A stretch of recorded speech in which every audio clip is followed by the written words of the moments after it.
Hi everyone, I'm Dr. Kristen White, clinical psychologist and mom of three, and this is the Mom Degree, where we provide support and tools to help women feel less crazy and be more effective in their role as moms.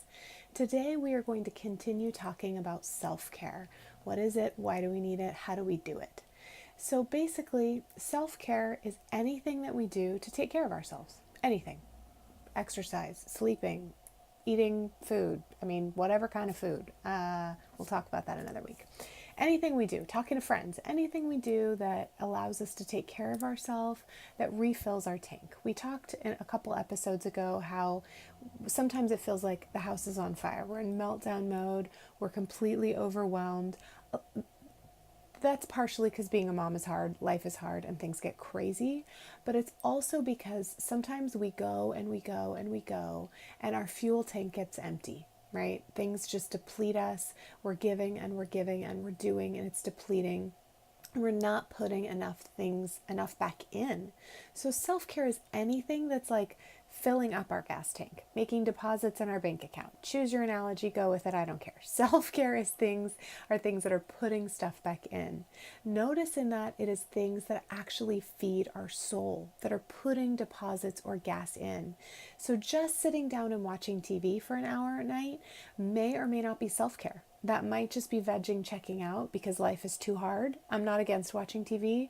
I do it too, but self-care are things that actually fill us up and allow us to feel more resilient, more like ourselves, more well-being, and that can mean a million different things to all of us. We're going to talk about, through a series here, a number of different ideas and ways that we can engage self-care. But first, I want to acknowledge that sometimes we suck at this as moms. I mean, I think as women, some of us tend to be caretakers, very stereotypical, I know, but it's true of a lot of us. But it's like, as moms, we become particularly bad at it because even if at some point we were good at it, we just start sacrificing ourselves. I do this too. If my family has a particularly busy or crazy week, guess who gets the brunt of that? Guess who gives up their runs, gives up their fun time, gives up their sleep, whatever. It's mom. My husband is a great support. But I give myself up, and sometimes even then I'm like trying to give to him so he can feel resourced and filled up. So as moms, we just have this tendency out of our love for our families to just sacrifice ourselves. And there is a reality that being a parent is a sacrificial thing. Of course, we are giving more to our children than they're giving to us, at this point at least. But we can't allow ourselves to just give and give and give until we're on empty. And then we just keep giving. That doesn't work. We are moms, but we are people and we are human beings. And so we need to be doing things to be refilling our tanks too. There are these ideas out there that I don't know, self-care, doing things for ourselves, especially as a mom, sometimes just as a person in general, that it's like selfish. That's crazy. Would you tell a friend that it was selfish to take a nap when she was sleep deprived, or I don't know, focus on having time with friends because she was lonely? Of course you wouldn't. We only tell ourselves that it's selfish, not our loved ones. That's crazy. It's also crazy for my viewers that are Christians to think that somehow that God is calling us to sacrifice ourselves to the point of being totally depleted. This is something we could talk about forever, but let me just say that even to love on others, we have to, even God says, love others as you love yourself. There's this implied idea that we're already taking care of ourselves enough that we have something to give, because in some ways that is natural. So guys, this thing of self-care, enough with we can't do it as moms, we shouldn't do it as moms. That's just crap. Enough. We have to do it as moms. If anything, I'm getting excited now, we have to do it more because we have these little people depending on us. So if anybody needs to have their tank full and be ready to care for others, it's us moms. So that is my first thing about self-care. We have to do it. It is not an option. It is not a nice to have. We have to do it. All right. So how how on earth, as moms, can we possibly fit in self-care in the midst of everything else? Like I said, we're going to devote a whole series to that. And the reason why we're doing this first is because we can't parent well, we can't love our spouses well when we're on empty. So before we do any of that other stuff, we're going to devote a whole series to how do we do this, okay? So our first tip is we do it in small chunks. I just was joking a couple weeks ago with a friend about how, what do we want? Let's just like somehow go out to Paris for like a week. Just like drink coffee at little cafes and, lay out on the French Riviera. And that's not in Paris, but just relax, right? Just have this big, huge self-care thing. That's a lovely picture, ladies, and I hope for it for all of you. But it's probably not realistic for today or this week. So where do we start? We start with small, realistic chunks, okay? That is tip number 1 for self-care. Small, realistic chunks. Today we're going to apply that specifically to gratitude, all right? Gratitude, we all know gratitude, but seriously, you guys, there's tons of research that shows that gratitude, an attitude of thankfulness, it makes us have more well-being, more life satisfaction.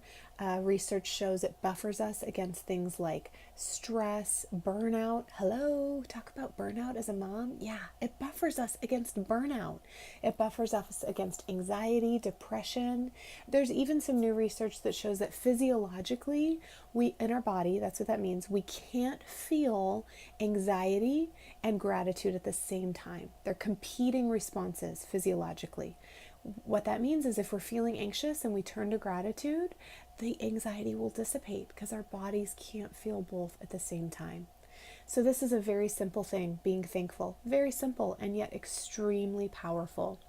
So that is the small chunk that I want you guys to start with this week in our mom challenge. Let me think if there's anything else I want to say before I get there. I don't think so. Oh, yes, there is. So gratitude is a matter of focus. And it's a mindset, right? It's just turning our attention to the things that we like, that we're grateful for, instead of the things that are going wrong, that are hard, whatever. It doesn't mean we're ignoring that stuff. It doesn't. We have to deal with the realities of life. We have to take time to deal with the pain. We have to take time to attend to the things that are wrong and fix them where we can. But sometimes we can't. And sometimes it's just hard. And so we don't want to live in bemoaning, pitying, whatever, the hard stuff. We want to turn our minds back to the things that we're grateful for. So we are going to practice. This is just a discipline. It's a focus. We're going to practice it this week. What I want you guys to do is you have to do gratitude every day. Small chunks, little bits. You can do it alone. You can do it with your kids or your family. I'll give you the option. 2 options. One is you can keep your alarm on your phone or wherever you set it for the friend challenge. You can keep it set only now when the alarm goes off. You practice gratitude. You just stop where you are, you stop what you're doing, or you continue, but mentally or out loud, think about what are 5 to 10 things you're grateful for. Try to come up with new things every day, or at least really mean them. Don't just like rotely repeat the same ones, okay? This is the one time I'm going to give you guys permission to compare. You can compare to people that are less fortunate than you and say, at least I have a roof over my head. At least I am breathing and have health. At least I have kids. Some people don't, right? I know they're a pain and sometimes we wish they'd turn off, but like at least we have them. It's better than the alternative. So this is the one time it's okay to compare in coming up with your personal list of what you're grateful for if you're having a hard time. And it is okay to be as basic as possible. If life is really hard, you can be grateful that you're still breathing, that you have a house, that you have food. These don't have to be big, complex things. So you can set your alarm and come up with 5 to 10 things. Or if you want to involve the kids in the family, get a jar or a cup or something and make it your gratitude jar and cup. If you want to be real fancy, you can like decorate it with the kids. And you can all once a day get out slips of paper and write the things you're grateful for. If you have little kids, they can tell you, you can write them down for them. Put them in the jar, at least one. I would say, as mom, maybe model by coming up with 2 or 3. Put them in the jar and then set a time at the end of the week or however long you want to do this to pull out all the things you're grateful for and read them. Or maybe do it when the kids and you are grumpy. I mean, you guys can decide when to open them, but either way, set the alarm or put it in the jar, make it a daily thing, and then tell us what you what experience you have. I want to hear about it. How is this for you guys to turn your attention, your family's attention even, to things that you're grateful for? I think that's it. Post your comments and questions. Don't forget to like my page, subscribe to the videos so you can get more of these. And otherwise, much love and many blessings. Until next time on The Mom Degree. Thanks, guys.